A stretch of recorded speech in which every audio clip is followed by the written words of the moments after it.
शिक्षक साथियों, आपका स्वागत है टोटल नॉलेज एजुकेशन चैनल पर। इस चैनल पर आपको शिक्षा विभाग से संबंधित विभिन्न जानकारियाँ उपलब्ध होती हैं। अभी पूर्व के वीडियो में हमने देखा था जो नया पोर्टल एजुकेशन पोर्टल 3.0 लॉन्च किया गया है, उस पर आप विभिन्न कार्य कैसे करेंगे। जो कार्य अभी तक हम छात्रों से संबंधित शिक्षा पोर्टल पर करते आए थे, वह कार्य आपको एजुकेशन पोर्टल 3.0 पर करने होंगे। जैसे हम लेफ्ट साइड में ऑप्शन देख रहे हैं स्टूडेंट एडमिशन। जैसे आपको छात्रों का एडमिशन करना है तो स्टूडेंट एडमिशन वाले ऑप्शन से करेंगे, या छात्रों की मैपिंग, जिसे हम अभी मैपिंग बोलते थे, वह मैपिंग अब आप स्टूडेंट एडमिशन के रूप में करेंगे। स्टूडेंट एडमिशन करने होंगे आपको इस पोर्टल पर और स्टूडेंट प्रमोशन करने होंगे।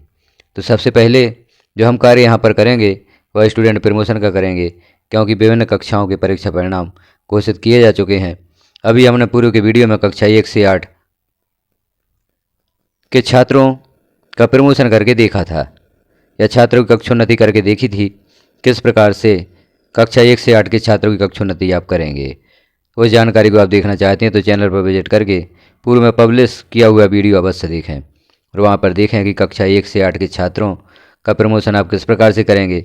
यदि कोई छात्र परीक्षा में अनुपस्थित रहा है, परीक्षा में अनुत्तीर्ण हो गया है, तो उसके संबंध में क्या कार्यवाही या प्रोसेस करेंगे, वह सारी जानकारी उस वीडियो में दी गई है। इस वीडियो में हम देखेंगे कक्षा 9 से 12 के छात्रों की कक्षोन्नति आप किस प्रकार से करेंगे, क्योंकि कक्षा 1 से 8 और कक्षा 9 से 12 के छात्रों की कक्षोन्नति करने में कुछ डिफरेंस है, अंतर है। तो आप उस अंतर को देखने के लिए पूरी वीडियो देखें और इस वीडियो को देखें कि दोनों कक्षा 1 से 8 और 9 से 12 के छात्रों की कक्षोन्नति करने में क्या अंतर है। तो यहाँ हम देखेंगे कक्षा 9 से 12 के छात्रों की आप कक्षोन्नति किस प्रकार से करेंगे। चूँकि पोर्टल नया है, इस पोर्टल पर कार्य करने में आपको कई प्रकार की समस्या हो सकती हैं, उस सभी समस्याओं का समाधान हम यहाँ पर देखेंगे। तो आपको इस पोर्टल पर कार्य करने हेतु सर्वप्रथम पोर्टल को किसी भी ब्राउज़र पर सर्च करना होगा और हम वहाँ पर लॉगिन प्रक्रिया भी देखते हैं। यदि आप पासवर्ड भूल गए हैं तो वह प्रक्रिया भी देखते हैं। तो हम प्रारंभ करते हैं एजुकेशन पोर्टल 3.0 को किसी भी ब्राउज़र पर सर्च करने से। तो आप किसी भी ब्राउज़र पर लिखेंगे एजुकेशन पोर्टल 3.0, तो आपको नीचे ऑप्शन उपलब्ध हो जाएगा एजुकेशन पोर्टल 3.0। इस पर आप क्लिक करेंगे। जैसे ही आप इस पर क्लिक करते हैं तो आपको यहाँ पर पहला ऑप्शन शो होता है, जहाँ आप देख रहे हैं स्कूल एजुकेशन पोर्टल 3.0। इस ऑप्शन पर आप क्लिक कर देंगे तो यहाँ लॉगिन के लिए ऑप्शन उपलब्ध हो जाता है। अब इस पोर्टल को आप लॉगिन करना चाहते हैं तो यहाँ पर यूज़र नेम में आप शाला प्रभारी का यूनिक कोड लिख सकते हैं, शाला में पदस्थ किसी भी शिक्षक का यूनिक कोड लिख सकते हैं और शाला के डाइस कोड को भी यूनिक कोड में लिख सकते हैं। शाला के डाइस कोड को यूज़र नेम में यदि आप लिखते हैं तो उसका पासवर्ड अलग होगा, और जो आपने पासवर्ड यहाँ पर क्रिएट किया है अपना, यदि आप अपनी लॉगिन आईडी से इसे लॉगिन कर रहे हैं तो अपना पासवर्ड लिखेंगे। प्राइवेट स्कूल के लिए भी अलग से यूज़र नेम और पासवर्ड दिया जाएगा। जो हमने पूर्व में आदेश देखे थे उनमें स्पष्ट किया गया था कि प्राइवेट स्कूल किस प्रकार से इस पोर्टल को लॉगिन करेंगे, तो उस आदेश को भी आप ज़रूर देख लें। अब यदि आप यहाँ पर अपना पासवर्ड भूल जाते हैं तो नीचे जो फॉरगॉट पासवर्ड का ऑप्शन है, यहाँ से आप अपना पासवर्ड पुनः प्राप्त कर सकते हैं OTP के माध्यम से। तो इस पोर्टल को हम लॉगिन करते हैं। लॉगिन करने के पश्चात देखते हैं आप कक्षा 9 से 12 के छात्रों की कक्षोन्नति किस प्रकार से करेंगे। एजुकेशन पोर्टल 3.0 को आप जैसे ही लॉगिन करते हैं तो होम पेज पर पहुंच जाते हैं। अब होम पेज पर लेफ्ट साइड में आप देख रहे हैं कुछ options, home, student directory, change password. तो आप कक्षा 9 से 12 के छात्रों की कक्षोन्नति करना चाहते हैं तो यहाँ पर आपको क्लिक करना होगा स्टूडेंट डायरेक्टरी। जो आप दूसरा ऑप्शन यहाँ पर देख रहे हैं स्टूडेंट डायरेक्टरी, इसे आपको क्लिक करना होगा। जैसे हम इसे क्लिक करते हैं तो यहाँ पर आप देख रहे हैं कुछ और ऑप्शंस यहाँ पर प्राप्त हुए हैं। अब यहाँ लेफ़्ट साइड में जो नए ऑप्शंस प्राप्त हुए हैं इन्हें भी आप देख लें कौन कौन से कार्य आप इस पोर्टल पर कर सकते हैं, क्योंकि अभी सभी कार्य यहाँ पर प्रारंभ नहीं हुए हैं।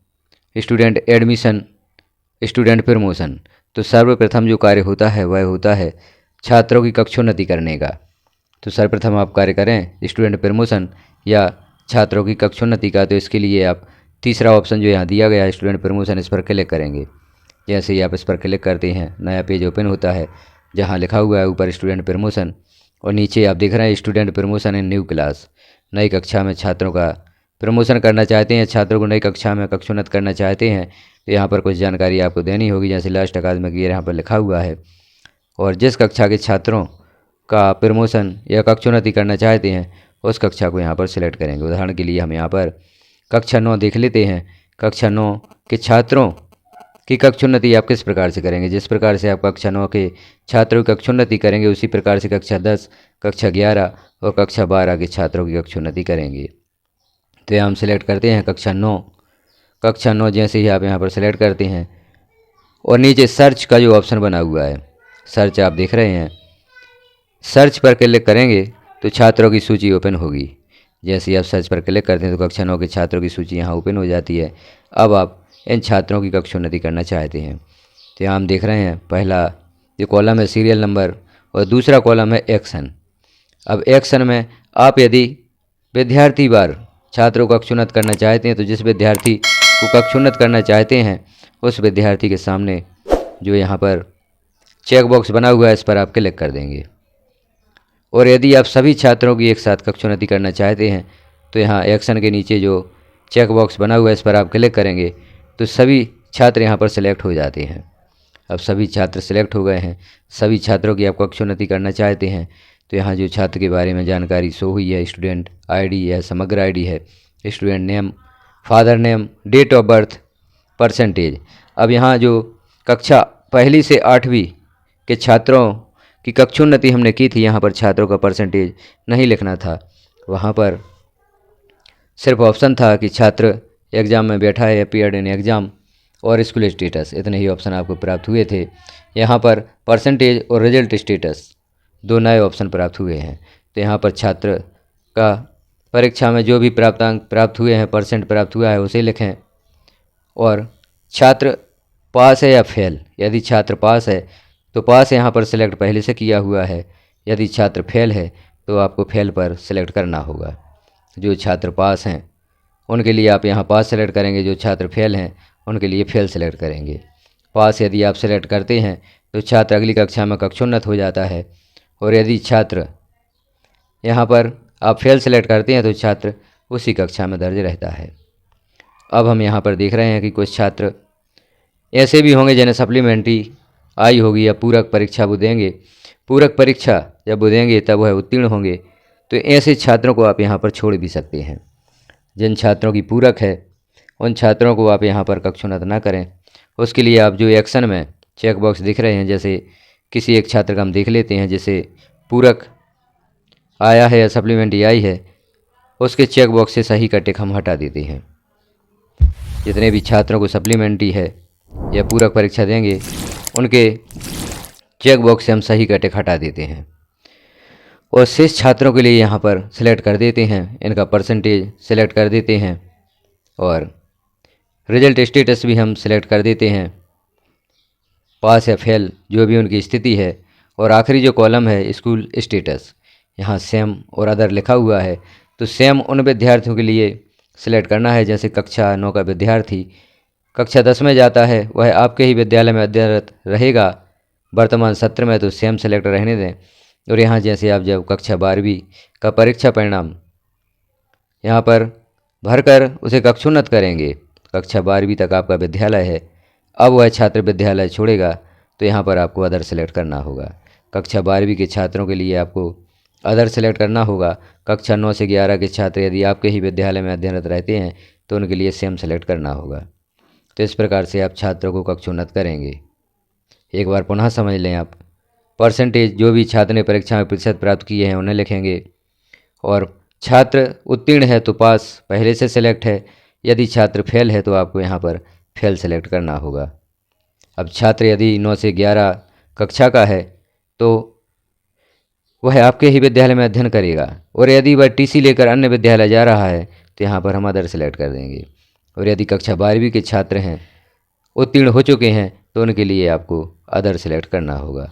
कक्षा 12वीं के छात्रों के लिए अदर सेलेक्ट करना होगा। अन्य कक्षाओं के लिए आप सेम सेलेक्ट कर सकते हैं यदि छात्र टीसी लेकर आपके विद्यालय से नहीं जा रहा है तो इस प्रकार से स्कूल स्टेटस में हम सेम या अदर सेलेक्ट करेंगे। अब इस प्रकार से सभी छात्रों की जानकारी आप यहाँ पर फिल कर देते हैं। पूरक जिन छात्रों को आई है या सप्लीमेंट्री आई है उन छात्रों को आप अभी यहाँ पर छोड़ सकते हैं। सप्लीमेंट्री के बाद वह छात्र उत्तीर्ण होता है या अनुत्तीर्ण होता है, वह जानकारी आप यहाँ पर फिल करेंगे और फिर छात्रों को कक्षोन्नत करेंगे। तो इस प्रकार से सभी छात्रों की जानकारियाँ फिल करते हुए जो नीचे आपको ऑप्शन शो होगा किस प्रकार से आप छात्रों को कक्षोन्नत करेंगे, तो यहाँ पर जो सेव लिखा हुआ है इस सेव पर आप क्लिक कर देंगे, जानकारी आपकी सेव हो जाएगी और छात्र कक्षोन्नत हो जाएंगे। तो जिन छात्रों के लिए आपने सही का टिक लगाया था, पास सेलेक्ट किया था, सेम स्कूल सेलेक्ट किया था, वह छात्र अगली कक्षा में शो होने लगेंगे। अब आप कैसे देखेंगे कि वह छात्र अगली कक्षा में पहुँचे हैं या नहीं? तो जब तक आप यहाँ पर कक्षोन्नति नहीं करते तो जो यहाँ ऑप्शन है प्रोफाइल अपडेशन, प्रोफाइल अपडेशन को आप क्लिक करते हैं। यहाँ प्रोफाइल अपडेशन जो पेज ओपन हुआ है, यहाँ आप कक्षा सेलेक्ट करेंगे। जैसे 9वीं के छात्रों का आपने प्रमोशन किया है, कक्षोन्नत किया है, यहाँ पर यदि आप कक्षा 10 सेलेक्ट करते हैं और सर्च पर क्लिक करते हैं तो वह छात्र कक्षा 10 में शो होंगे। और कक्षा 9 सेलेक्ट करते हैं तो जिन छात्रों को आपने अभी फेल सेलेक्ट किया था तो वह कक्षा 9 में शो होंगे।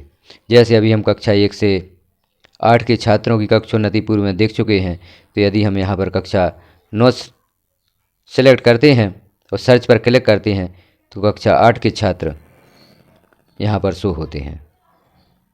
क्योंकि कक्षा 8 के छात्रों की कक्षोन्नति हम कर चुके हैं तो यह छात्र कक्षा 9 में प्रदर्शित होने लगते हैं। कक्षा 7 के छात्रों की हम कक्षोन्नति कर चुके हैं तो यहाँ पर यह छात्र कक्षा 8 में शो होंगे। तो जैसे कक्षा 7 के छात्रों की आपने कक्षोन्नति की तो वह कक्षा 8 में शो होंगे।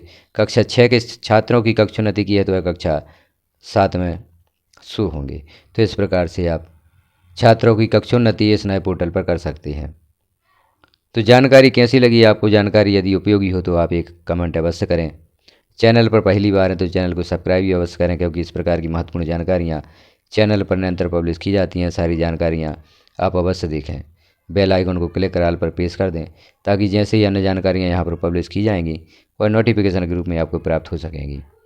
वीडियो को लास्ट तक देखने के लिए आपका धन्यवाद।